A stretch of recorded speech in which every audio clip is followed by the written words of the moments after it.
Good evening, everyone. This is John Scarborough. I wanted to talk a little bit today about ryegrass, the benefits of having ryegrass on your field, planting it if you need to. A lot of times you'll have a wild rye that will come up if you will rotate your cows often enough, and it'll come up, and when it does, let it come to seed. The more it comes to seed, the more likely it is to keep on coming back. A lot of times you'll enrich your seed bank with lots of seed, and you'll get and it'll come back even if one year somehow you don't get it. It never comes. Like, you just graze it and you never get it to come to seed. If you can let it come to seed often enough, even if you skip a year, you're okay a lot of times, because you're enriching that seed bank. But I wanted to talk a little bit about some of the benefits of having it here in the South. See, we don't really have the ability of winter stockpile. Now, we can stockpile a little bit in the fall until it gets to really rainy season, and it'll just rain out and rot it out. But with this winter rye out here, a lot of times when a lot of people's out feeding hay, we'll have stuff like this right here. Like you can see growing up, there's a mix of winter rye growing up, and then there's some of the old grass in there. This will start to grow up more and more, and we can run them in here. And now this is a poor example. Usually I would have it a lot thicker if I was planning on grazing this.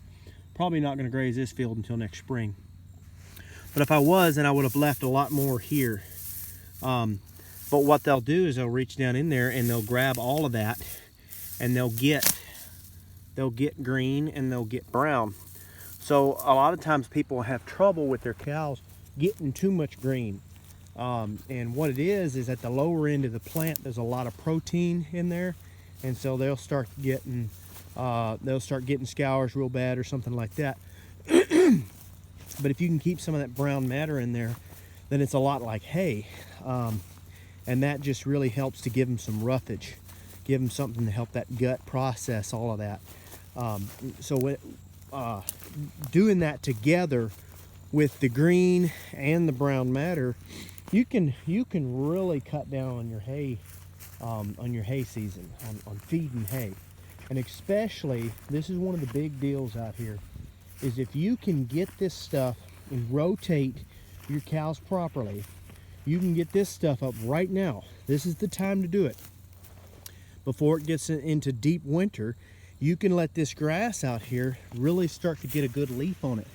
Look at this grass right here. Now, this is not very tall, but if we can let that get a good leaf on it while we're still getting some of our days up into the 70s, then we can really get some good grass, and then we can come back and get some grazing. Once we do have to start feeding hay, we'll come back and we'll actually get some grazing out of it, and they'll have that brown matter in there with it, and we don't have to worry about them getting the scours real bad.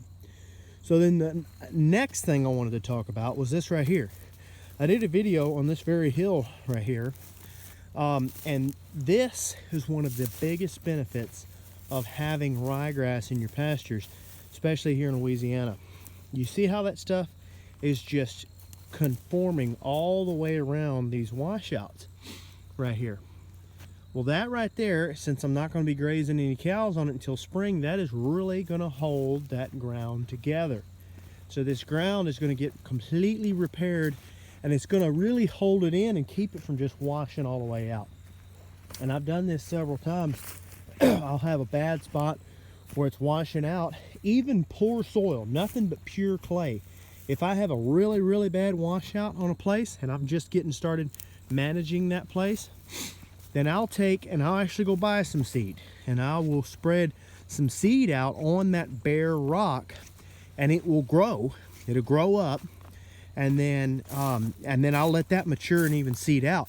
But that'll hold that soil together. It actually introduce some carbon back into the soil, and then I graze the cows back on there, and I'm getting some litter on there, whereas normally I might not would get anything. And once that's done, it will actually start to improve the soil even over 1 year. But the key is letting it come back to seed. So a couple years a couple years to go, and you can actually turn pure clay into grazing property, to where you can actually start grazing it just by using winter grass. Winter grass, because it doesn't need very much root, because it's a cool season grass. So just by remembering that, I mean, look at this right here. We've got pure rock right here. That's rock. And that stuff's coming up inside there. Now, I have seen pure rock like that turn into pure lush grass. And that's winter grass. And if you'll let that come all the way to seed, then it will die, and you can leave some of it there, and you're getting carbon. So you're getting carbon on top of the soil, and then you're getting root structure down inside the rock, breaking it up, allowing water to get down in there, getting carbon to hold the water in there, and then even getting things like earthworms, and waking your microbes up. So just the benefit of winter grass can be a huge deal, especially here in the South, where we can't hardly do stuff like stockpiling hay and things like that. This right here is a huge money saver. It really holds your ground together. It can do a lot for you. So look into getting some winter grass in your pastures, and let it come back to seed, so you don't sit there, you don't have to break the bank and keep on reseeding it and reseeding it and reseeding it. Don't let anybody lie to you and fool you and tell you that you've got to keep reseeding it, you've got to plow it, and you've got to cut all the grass down, the other grass off, in order to get it to grow. That is a load of hogwash. It will grow. The key to it is rotating your cows properly, letting it have a long enough rest period, and all of this will work. Anyway, guys, so thanks and have a good day.